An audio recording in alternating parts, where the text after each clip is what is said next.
Seja muito bem-vinda a mais um episódio do nosso Mãe de A a Z podcast. Eu sou Laura Schwember, uma das hosts desse podcast, e estou aqui ao lado da minha parceira Rita Rocha. Olá, pessoal, sejam todos muito bem-vindos. Lembrando, quem ainda não nos segue lá no canal do YouTube, nos siga Mãe de AZ Podcast. E nos siga também no Instagram, Mãe de AZ Podcast. E tem também TikTok? O TikTok. É verdade, né? Isso, e estamos também nas principais plataformas de áudio. Sim. Estamos no Spotify, obviamente, Castbox, Amazon Music e Google Podcasts também. Pode nos procurar lá que você nos acha. Maravilha. Agora, Rita, eu vou te falar assim, ó, eu tô me sentindo muito chique hoje. Eu também. Sabe por quê? Porque a nossa entrevistada hoje, além dela já ter ganhado prêmios e tudo mais, ela não mora aqui em Brasília, ela mora em Boa Vista, Roraima, lá no extremo norte do país, que, diga-se de passagem, é minha amada cidade, né? Minha cidade natal. E ela veio pra cá especialmente pro nosso podcast. Gente, que coisa chique. Mas deixa eu só fazer um adendo, assim, porque a gente não mente, né? Tipo, não foi só pro podcast, entendeu? Ela veio pra participar do 16º... Quarto. Jesus, amada, a matemática tá boa. 14º, gente. 14º Encontro Internacional de Contadores de Histórias de Brasília. E aí nós, claro, aproveitamos essa oportunidade. Mais alguma coisa aí, né? Ela está sendo homenageada hoje. É mesmo? Isso, Eita, nós vamos ser homenageados. Você tá sabendo mais que eu, gente? Mas deixa eu apresentar ela. Deixa ela falar. Começa aí... tudo isso, exatamente. Não me faz parecer assim que não sei das coisas. Eu tô brincando. Gente, então, é muita coisa boa. Não, né, a gente não traz... qualquer entrevistado aqui, são todos escolhidos a dedo. Então eu quero muito dar as boas-vindas a Marcela Mello, ou melhor, a Lela Pink, mãe do Cauã, professora e contadora de histórias. Seja muito bem-vinda, Marcela. Um prazer te ter por aqui. Bem-vinda, Marcela. A satisfação é toda minha. É uma alegria e uma honra participar do Mães de A a Z. E eu estou amando o convite. E espero que seja tudo bem, que flua com muito carinho e amor essa manhã. Ah, vai fluir. Inclusive, eu quero ouvir um monte de história. Já vou logo dizendo. Mas me conta logo dessa história da homenagem. Sim, como você falou, é o 14º Encontro Internacional dos Contadores de Histórias de Brasília, aonde, na ocasião, nós seremos homenageados com certificação de honra ao mérito pelo nosso trabalho de contadores de histórias, até porque o Dia Internacional do Contador de História acontece agora dia 20. Uhum. Aí, por isso, a homenagem. 20 de março. Dia 20 de março agora. Entendi. E realmente, assim, é uma profissão que acho que muitas pessoas não valorizam, né?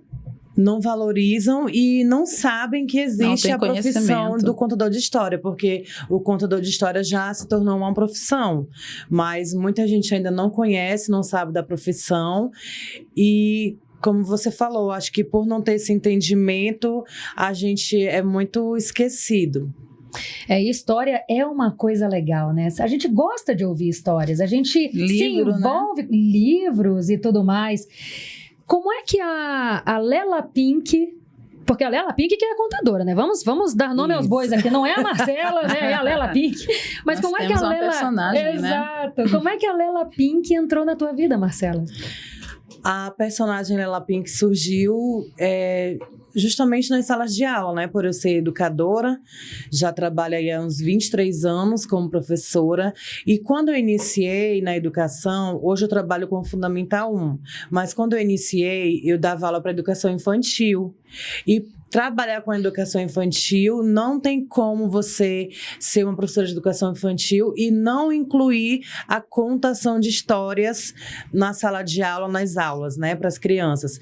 Então, surgiu a partir daí. Eu comecei a contar as histórias, trabalhar os livros com as crianças e foi surgindo a paixão pelas histórias, né? Foi aparecendo convites e daí foi só aumentando o meu trabalho como contadora de história, né?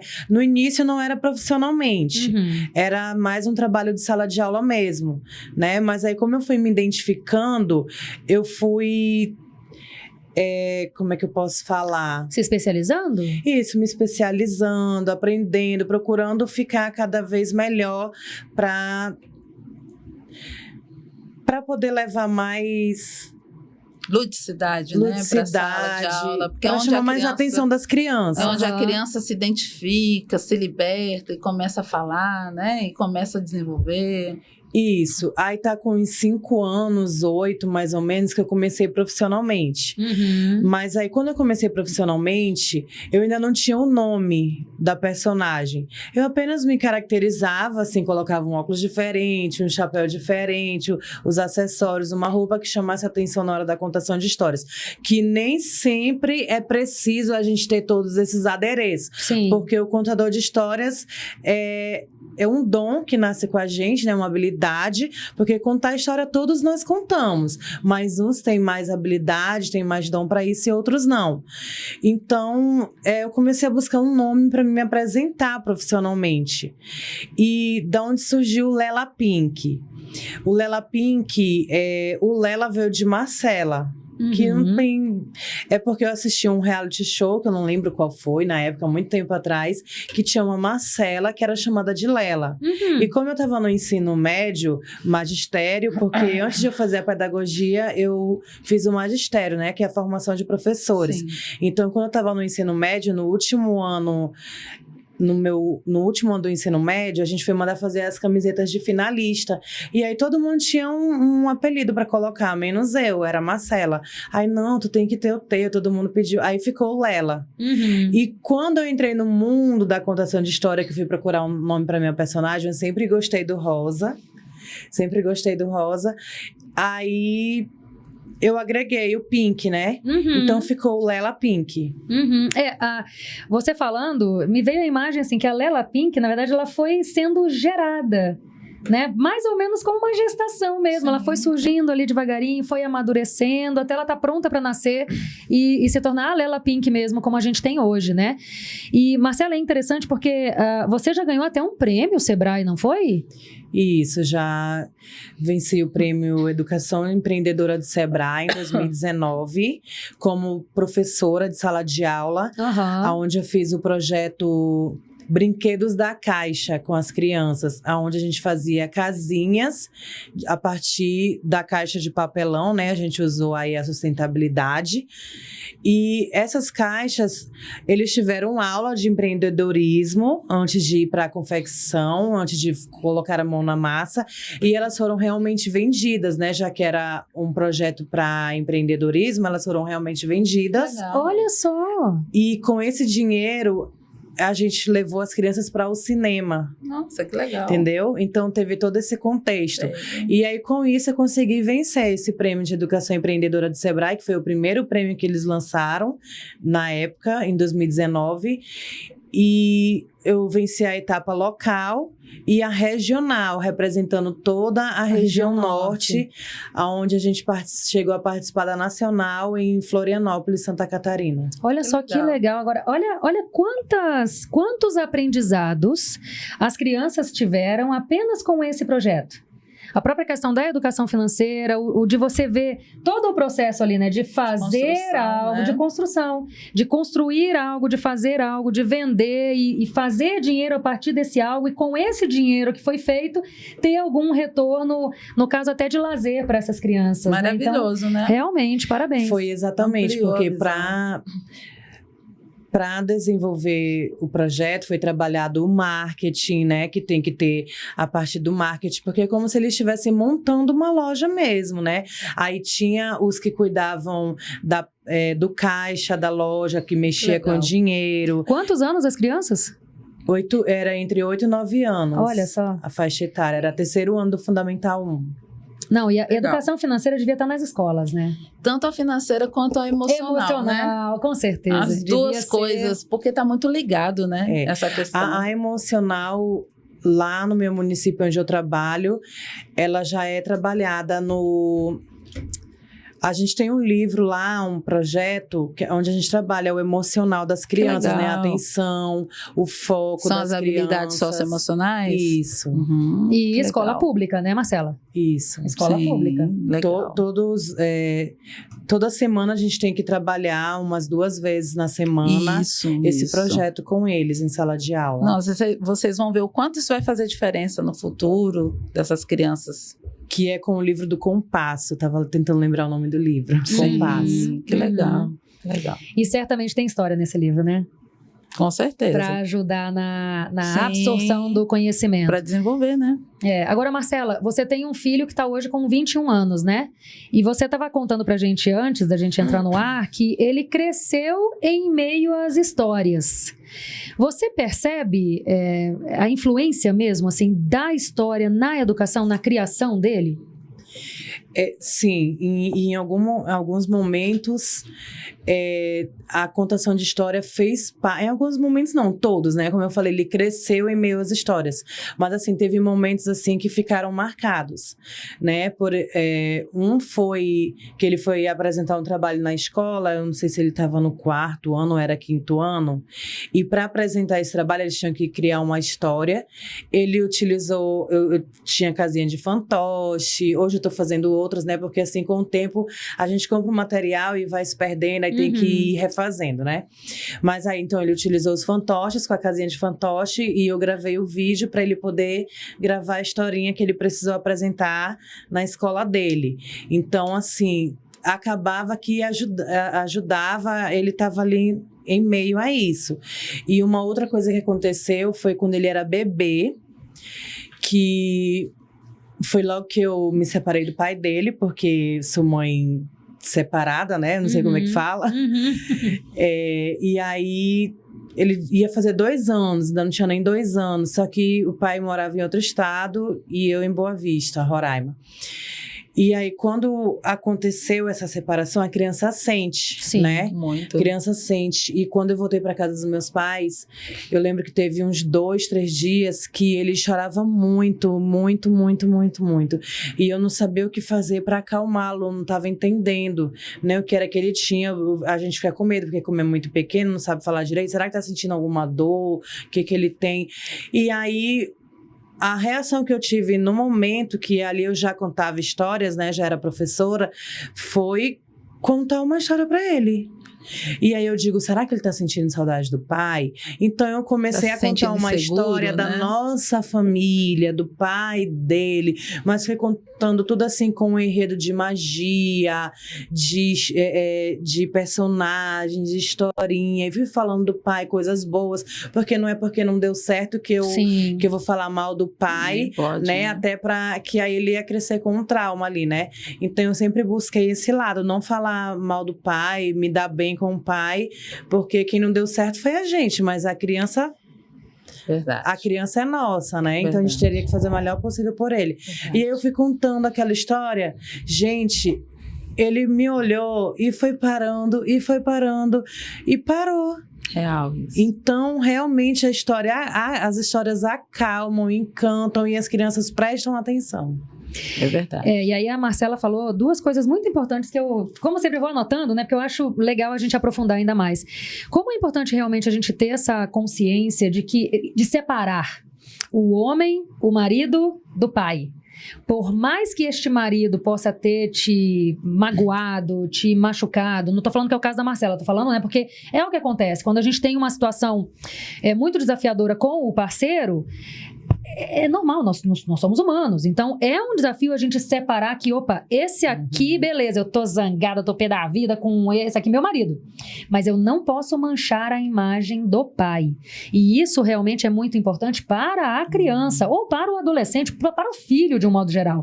Então é primordial a gente ter conseguir fazer essa separação, e eu tô falando aqui, claro, de mulher para mulher, mas claro que isso é uma atitude extremamente importante para os homens também, de independentemente do quanto possa estar sendo ou ter sido desafiador, claro, toda a separação, todo o divórcio, por mais, entre aspas, amigável que seja, traz sofrimento, traz dor. Mas sempre, né? É importante separar isso, a mulher, a esposa da mãe. Preserva a imagem da mãe, porque você não está fazendo isso por você, não. Isso é importante para a saúde emocional dos filhos que vocês tiveram juntos. Então é muito importante isso mesmo. E a outra, não sei se querem comentar mais alguma coisa além disso, né? Eu quero só abrir uma brechinha, porque assim, né? Abrir uma brechinha é muito uma brechona, né? Só hoje nós temos uma lei, né? Que é a alienação parental, embora ela seja uma lei meio controvérsia, a gente sabe que não dá para a gente aproveitar a fundo tudo, mas existe uma lei, porque isso é tão comum, né, nas separações, que foi criada uma lei, que é a alienação parental, e a gente vê que quando o casal não está muito bem resolvido com a sua separação, é usado o filho, e aí o adoecimento é da família, né? Sim. Não deixa de ser família. Sim. Tem até um livrinho que fala, eu usei bastante no consultório quando atendia crianças, que são os 2 planetas. O planeta do pai, onde o filho está com o pai, e o planeta da mãe, onde o filho está com a mãe. Para que a criança possa entender que aquela separação não diminuiu o amor de ambos, né, por ele. Muito pelo contrário, esse amor tem que aumentar, o cuidado tem que aumentar. Sim. A separação é do casal. Né? Aí a gente entra naquela questão da parentalidade, né?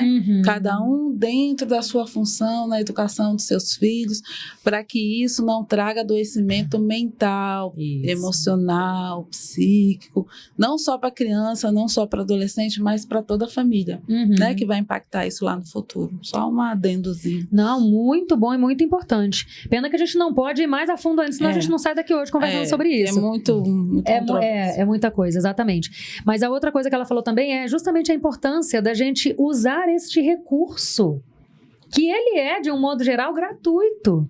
Porque, né, a gente pode usar a nossa imaginação para criar uma história, a gente pode aproveitar um livro para trazer esse ensinamento das mais diversas naturezas, ensinamento financeiro, ensinamento moral, ensinamento ético, ensinamento, sabe, comportamental, emocional, de tudo que é tipo. Porque realmente a história, ela tem esse poder de envolver, né, de trazer reflexão sem apontar dedos. Porque muitas vezes a gente poderia falar o que a gente quer falar para o nosso filho, para quem quer que seja, com todas as letras. Mas dependendo de como a gente faz isso, dependendo de como a pessoa também está do outro lado para receber, ela não vai receber da forma que a gente espera. Quando a gente conta uma história, a gente não precisa obrigar a pessoa a fazer a reflexão. Naturalmente, ela vai fazer alguma análise ali do que está sendo contado e vai tirar suas reflexões e, inevitavelmente, vai se reconhecer ou não em alguns dos pontos que estão sendo falados ali. E outra, você está estimulando a fantasia, né? A gente sabe que a parte da fantasia é um lugar dentro da nossa psique, da nossa mente, que nos dá essa liberdade, né? Naquele momento que é um momento de muita dor, eu não estou dando conta, eu vou fantasiar, né? Agora, sim, da tua parte também, no momento de angústia do seu filho, você dar conta de entrar dentro desse lugar, também é de um controle emocional muito grande. Eu me identifiquei muito com a história dela, porque uma vez o meu filho, muito sapeca, né? Esse que vai casar o mais novo, subiu lá no final da grade, a gente morava numa casa, e eu e meu esposo estavam conversando com alguém, não lembro quem. E quando a gente pensou que o menino já veio com a mão aberta, de fora a fora. Jesus, e aí a gente correu com ele, colocou dentro do carro, e ele chorando, aquele sangue. Meu marido é dessa área, né? Socorrista e tal, arrumou ali bonitinho e tal. E fomos para o hospital, e ele começou, mamãe, fez, vamos cantar? Vamos cantar? Tinha um hino na igreja que ele gostava muito. E eu falei, vamos cantar aquele hino que você gosta muito, vamos. E aí a gente foi o tempo todo, acho que eu cantei aquele hino umas 20 vezes. Até chegar no hospital. Até chegar e até costurar. E ele não chorou. Então, assim, porque ele entrou ali naquelas palavras, naquele enredo, sabe? Se deixou levar e a dor sumiu. Então, é real. Então, cada uma faz conforme dá conta. Você deu conta de contar uma história, eu dei conta de cantar. É isso. Não, e eu, particularmente, eu uso muitos livros em casa também, né? Eu lembro que, por exemplo, teve uma época e eu escolho a dedo, né? Lógico, tem que ser intencional. Tem um livro que eu gosto muito que ele ensina valores.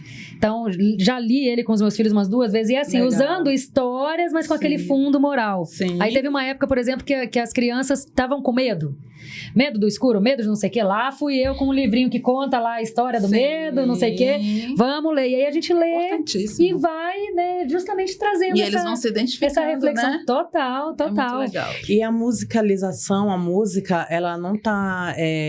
separada da história, até porque tem histórias musicalizadas, né? Então a musicalização e a história, elas andam de mão dadas. É verdade, lá em casa o povo é muito musical, todos eles são músicos.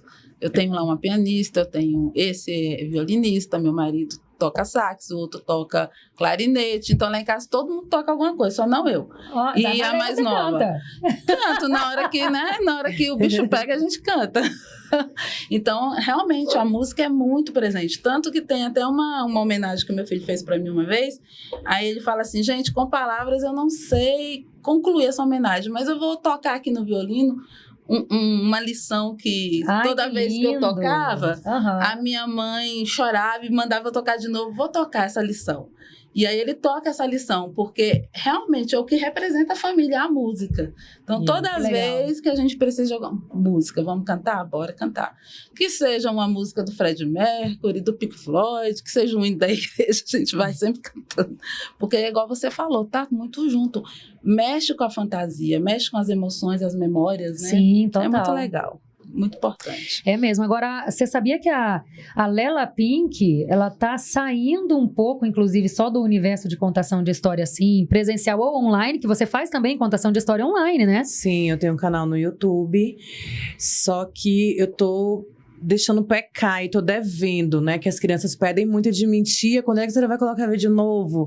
Que eu fiquei um tempinho parada, aí fiquei 1 ano, 2 anos mais ou menos parada, de novembro pra cá, que eu comecei a voltar ativa, a falar, não, vamos voltar, vamos buscar, fui buscar conhecimentos, aprimorar meus aprendizados, para poder voltar pro mercado, né? Já que eu tava 2 anos parada, então deixei um pouquinho de gravar, de alimentar o meu YouTube, mas assim, tem coisas que eu posto muito no meu Instagram, da Lela Pink, e o YouTube, mas tem muitos vídeos lá, tem lendas lá de Roraima, quem não conhece as lendas de Roraima, tenho 2 lendas lá, mas vou gravar mais lendas também, e vou voltar ativa agora com o YouTube da Lela Pink, que tá meio paradinho assim de alimentá-lo, né? Sim. De colocar novos vídeos. Mas lá tem ainda tem muitos vídeos que a criançada pode estar entrando. Até os professores também, porque tem professores que usam as lendas para passar nas suas aulas. É o Lela Pink. Vou passar para minha sobrinha. O canal do YouTube é o Lela Pink, é 2L no lá. A gente vai deixar escrito na descrição aqui do vídeo e do áudio, né? Para quem estiver ouvindo aqui pelas plataformas de áudio. Sim. Vamos deixar todas as redes sociais da Marcela, não só o Instagram, mas o próprio YouTube, que aí fica fácil das pessoas acessarem. Agora, a Lela Pink está virando livro. Ou já virou, como é que a gente pode falar? Está virando. Vamos falar que está virando, né? Porque falta...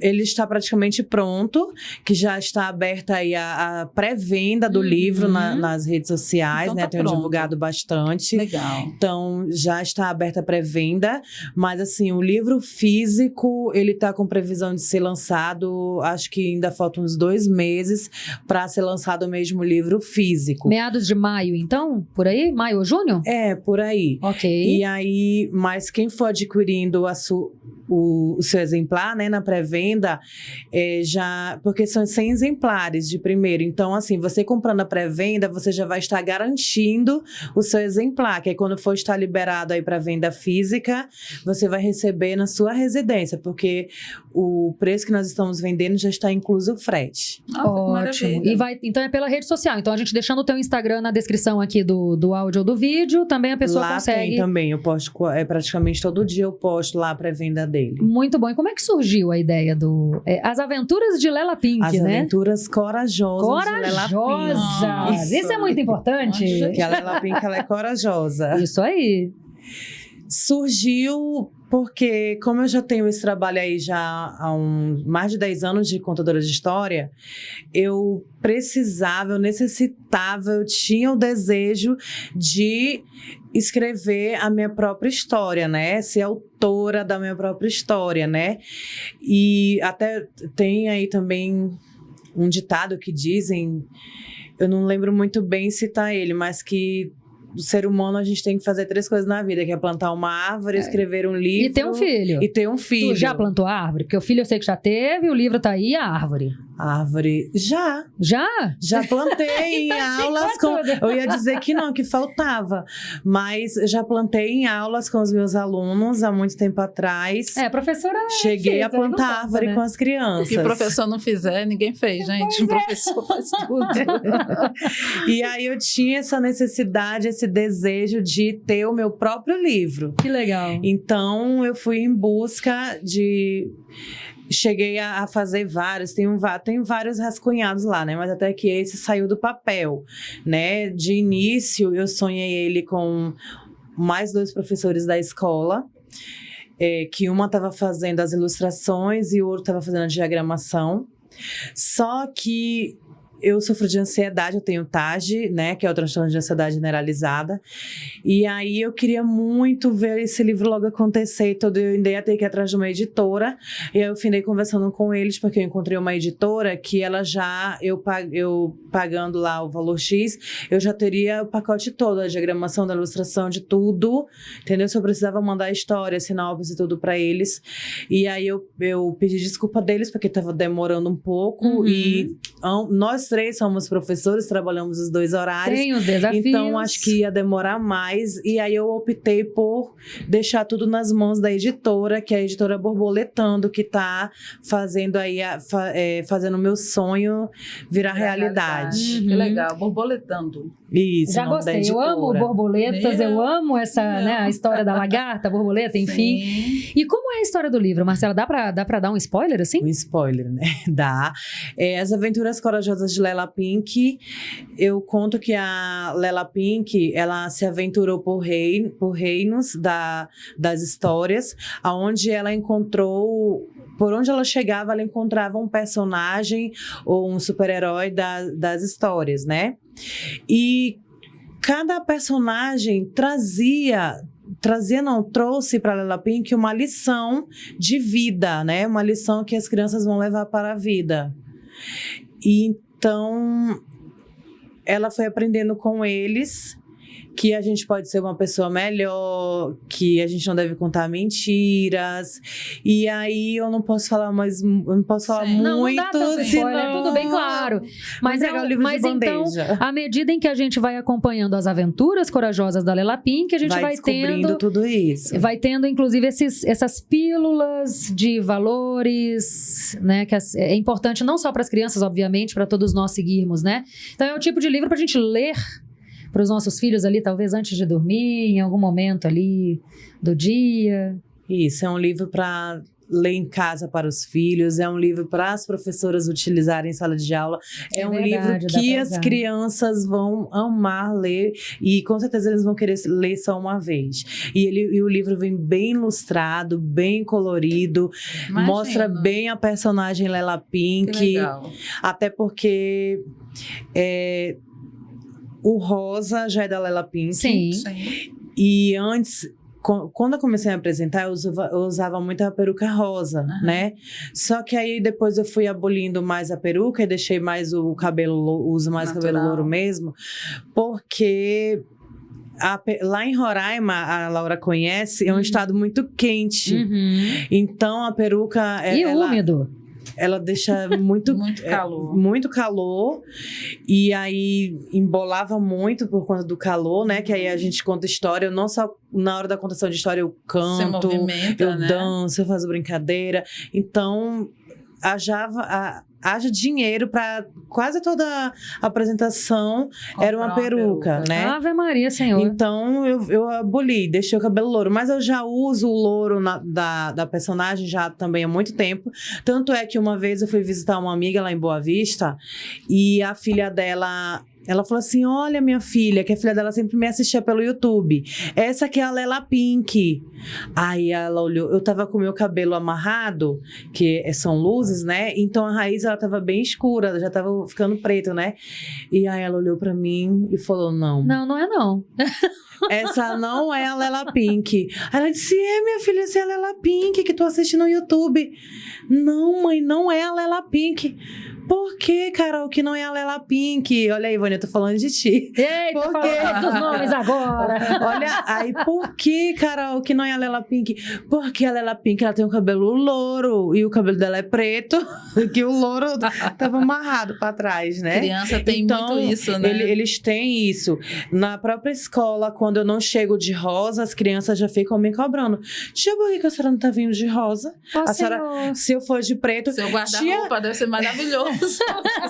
Cadê a muito rosa? 50 tons de rosa. Se eu passo assim uma semana indo de preto ou de outras cores, tia, será que essa é a Lela Black? Ah, Jesus, já inventaram um novo personagem. Criança é maravilhosa. Fica a dica, né? Sim. Pode ter a Lela Pink e a Lela Black no próximo pode livro ter Lela aí, de todas as cores. É Marcela, verdade. agora me diz uma coisa, qual é a semelhança que tem entre a Marcela e a Lela Pink? Eu vejo que a Lela Pink é um pouco assim o refúgio da Marcela, onde a Marcela não conseguiu alcançar. É isso mesmo? Me conta um pouquinho. Não me entendi. Qual é a semelhança entre a personagem e a autora? A semelhança, eu acho que é o gosto pelo rosa. Aham. Eu acho que o gostar de criança, porque tanto a Marcela quanto a Lela Pink gostam de crianças. Sim.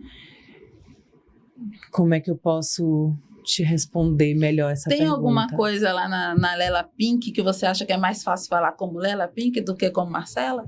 Alguma característica, talvez a própria coragem da Lela Pink, Sim. ou alguma habilidade que, quando você tá de Lela Pink, é mais fácil dar vazão a isso. Cantar, dançar. E quando você tá de Marcela, talvez você sinta um pouco mais de vergonha e se retrai. Eu acho que é mais ou menos nesse sentido a Sim. pergunta, né?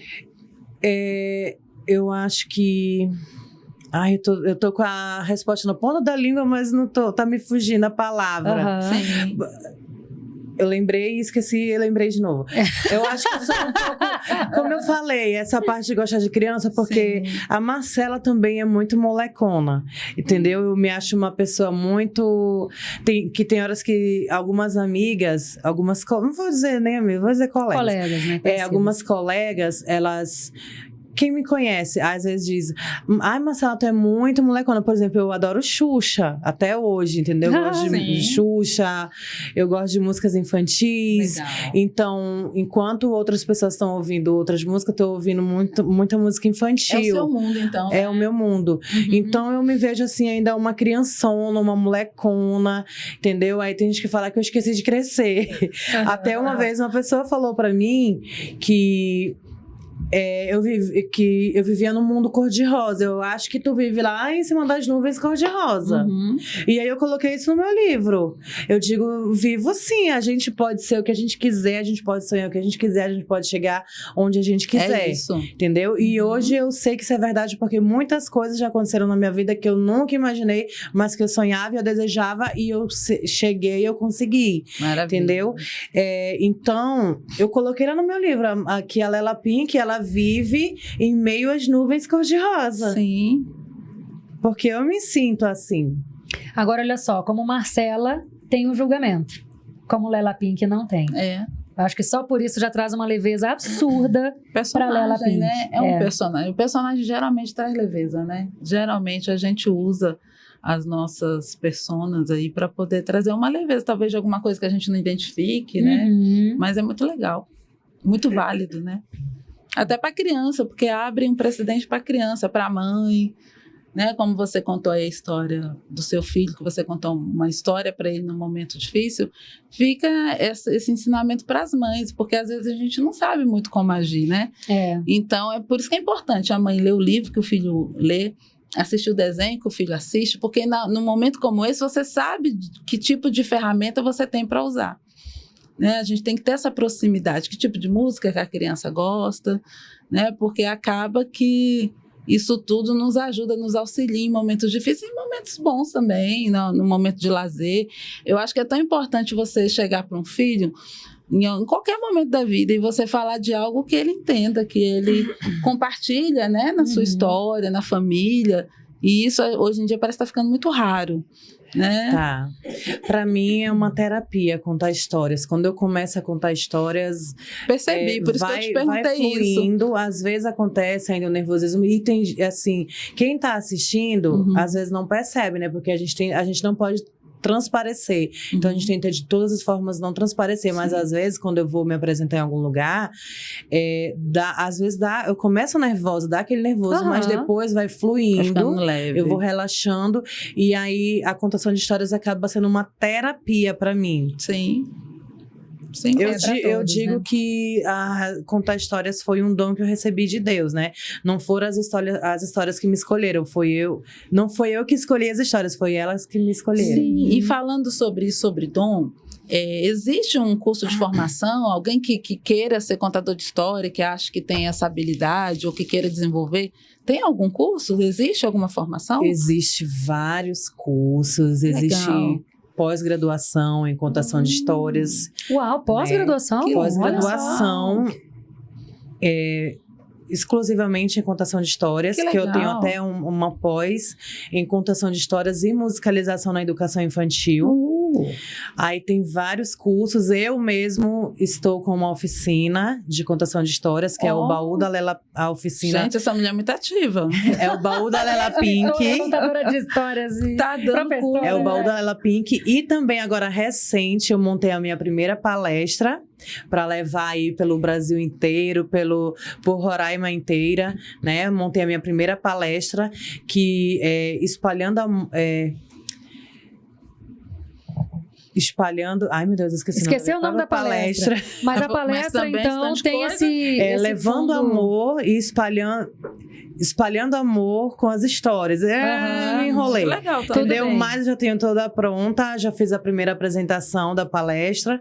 Legal. E tá prontinha aí na mala, tanto a história quanto a oficina, para levar para todos os lugares. Porque realmente essa questão de a gente falar, contar história. Todo mundo, de um modo geral, conta história, mas para fazer isso profissionalmente, existe, suponho eu, né? Me corrija se eu estiver errada, mas existem técnicas específicas, existem certas coisas que a gente coloca ali para que essa contação de história seja ainda mais eficiente, para envolver o público, para conseguir ter esse, não só o dinamismo, mas essa interação mesmo, esse, como se fosse o reconhecimento do público daquela história. Então, realmente, até para prender a atenção da criança, né? Palavras, personagens, né? Sim. Se é bicho, se é a cor, como ela já usa, gente. Isso. Eu lembrei, levando amor e compartilhando histórias. Olha com a Lela Pink. Amei, o nome da palestra. E envolve tudo isso. A gente tem que se especializar, buscar cursos, estar sempre se atualizando, conhecendo as novas histórias, procurar as histórias para cada público, porque tem história para as crianças, tem história para os adolescentes, para os adultos, né? São histórias diferentes. Agora tem histórias que conseguem agradar a todos os públicos. A gente tem que investir em recursos também, né? Mas, como eu falei assim, não que seja uma regra, que eu tenho que ter o recurso para me contar a história, eu tenho que ter o meu figurino. Não, já essa parte do figurino e dos recursos não é uma regra fixa, entendeu? Porque você pode também chegar aqui de cara limpa, sem nenhum adereço, sem nenhuma roupa e contar histórias. E tem gente que chega, que conta, que flui de uma forma assim, que quando a história é boa, quando você consegue prender a atenção do seu espectador, as crianças ficam paralisadas, elas ficam olhando assim pra gente. Por exemplo, isso é maravilhoso, quando eu sou professora de artes também, pela manhã, e quando chega assim, na semana que tem contação de histórias, eu acho que é a aula que as crianças mais gostam, e eu também, é a aula que eu saio de lá, que parece que eu nem fui dar aula, entendeu? Porque eles ficam realmente hipnotizados, porque é difícil você prender a atenção das crianças, né? Porque criança é criança, né? Normal. Sempre vai ter uma que vai dar um pouquinho mais de trabalho, aquela vai ficar em pé, você chega numa sala, não vai estar aquele silêncio absoluto, impossível. Só se estiver doente, né? Isso, porque a gente está trabalhando com crianças. Mas se vocês entrarem na sala e eu estiver contando histórias, não tô mentindo, não. Elas ficam paralisadas, hipnotizadas, a sala fica silêncio, tu pensa que não tem ninguém ali. Não, imagina que coisa mais gostosa é você aprender algo por meio de uma história. Você tá achando que você tá só... Não, eu quero só ouvir essa história aqui, mas você tá internalizando ali o conhecimento. E aí, isso me lembrou de uma coisa que imagino eu que seja importante também, né? O quanto é importante o próprio contador de história também está não só se atualizando com relação ao método de contar história, a formas de deixar essa contação mais lúdica, mais interessante, mas também se está em constante atualização e aprendizado de coisas, por exemplo, que a ciência vai mostrando. Porque, por exemplo, querendo ou não, é uma responsabilidade você contar a história. Nossa. E aí, imagina se você conta uma história que está retratando uma situação que, por exemplo, não é muito verdadeira. Vou dar um exemplo aqui, por exemplo. Antes, nós que somos adultos hoje, crescemos, por exemplo, ouvindo: ai, para de chorar, engole o choro, chorar é feio. Ih, menino bonito não chora não, menina bonita não chora, né?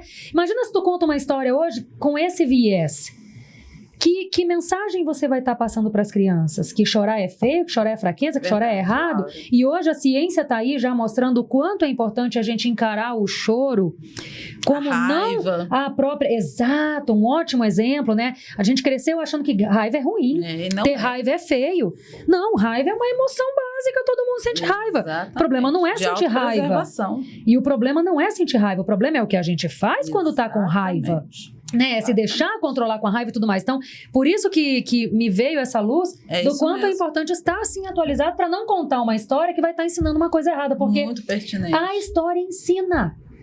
E aí imagina se eu trago um personagem que tá lá falando: é feio sentir raiva, menino bonito não sente raiva. Que mensagem eu tô passando pra criança?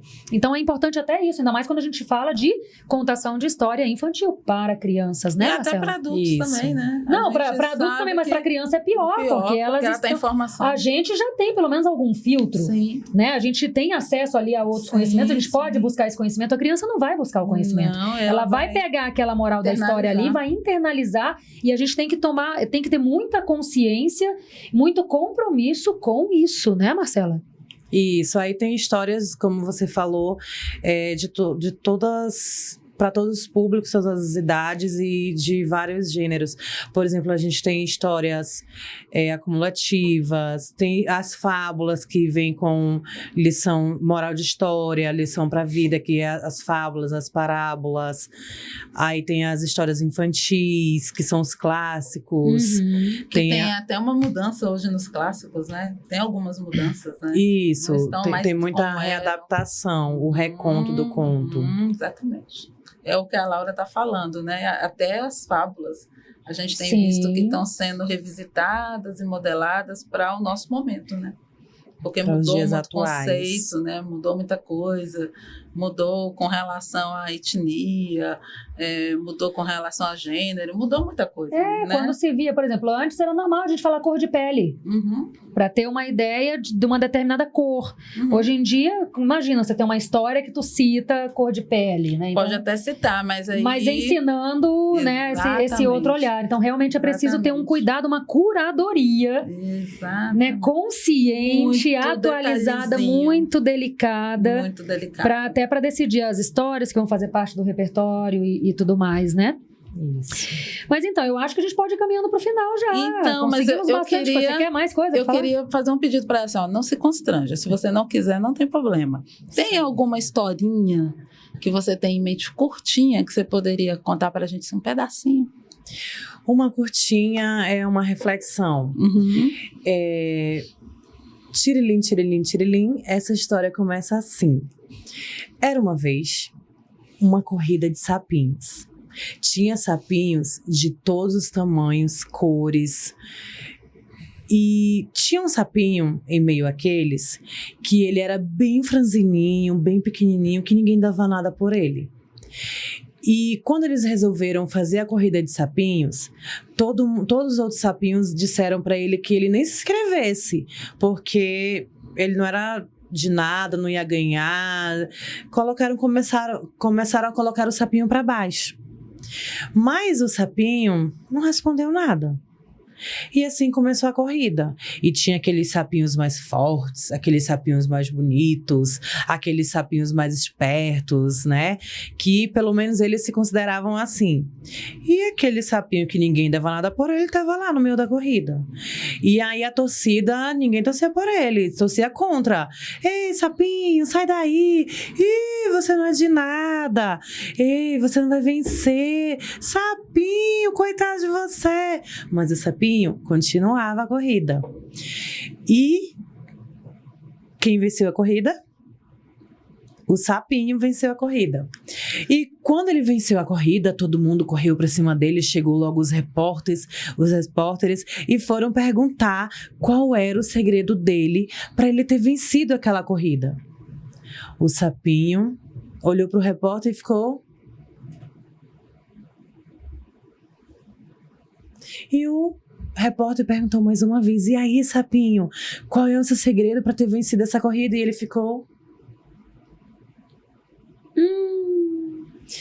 Ele era surdo. Ele não ouviu ninguém colocando ele pra baixo. É assim que a gente tem que ser na vida, né? Não tem que dar ouvidos pra quem tá colocando a gente pra baixo. Eu vou exercitar agora a surdez seletiva.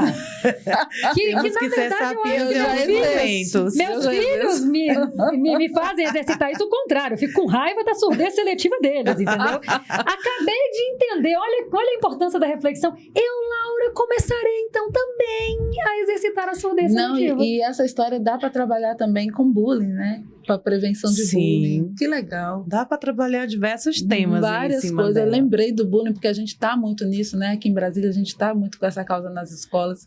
Inclusive eu estava até recebendo aqui uma solicitação agora para fazer uma palestra sobre isso. Prevenção de bullying, porque é algo adoecedor, já tem uma historinha, né, para levar. Nossa, amei. Eu trabalhava muito quando eu atendia criança, o patinho feio. Né? Trabalhava muito isso com as crianças, porque tinha muito essa percepção, né? E agora o sapinho, eu prefiro o sapinho do que o patinho. Essa história, eu não sei quem é o autor, eu sei que eu ouvi o Daniel Godry contando essa história. Sim. E eu levo pra vida. Legal. E para as histórias, né? Para os momentos. Eu levarei pra minha vida também. A infância é maravilhosa, a infância traz, a nossa infância, a infância dos nossos filhos, a infância das crianças atuais aí. Traz muito ensinamento pra gente, né? Com certeza. E se a gente fosse como criança, né? Sempre. Não é à toa que a Marcela escolheu essa profissão, é muito bom. Muito obrigada pela presença, Marcela. Foi um prazer e uma honra te receber aqui no Mãe de A a Z Podcast. A satisfação é toda minha e eu também agradeço aí pelo convite e só tenho a dizer que amanhã foi maravilhosa, bem produtiva, muito satisfatória. Obrigada, Marcela, foi maravilhoso, assim, me levou lá na infância. Tô leve. É uma delícia, né? E eu vou contar aqui o que talvez os telespectadores não saibam, né? Posso contar? Claro. Gente, Marcela é minha prima. Então. Mas ela não veio por causa disso. Ela veio porque ela é a Marcela. Exato, ela é a Lela Pink. Até porque ela não é prima da Rita, eu tive que vender o peixe da Marcela pra Rita. Sim. E tudo mais. E claro, a gente realmente escolhe a dedo as nossas entrevistadas. E que maravilha ter uma prima Lela Pink, né? E poder entrevistar a minha prima aqui, não por ser minha prima, mas por toda a história de vida que você tem, por toda a história profissional que você tem, por todo esse caminho que você tem percorrido. Então, parabéns, viu, minha prima? Parabéns, viu? Obrigada a vocês mais uma vez. Sucesso. Um abraço, gente. Sucesso. Amém. Tchau, tchau. Beijão. Tchau, tchau, gente. Beijinhos, Pink. Pink.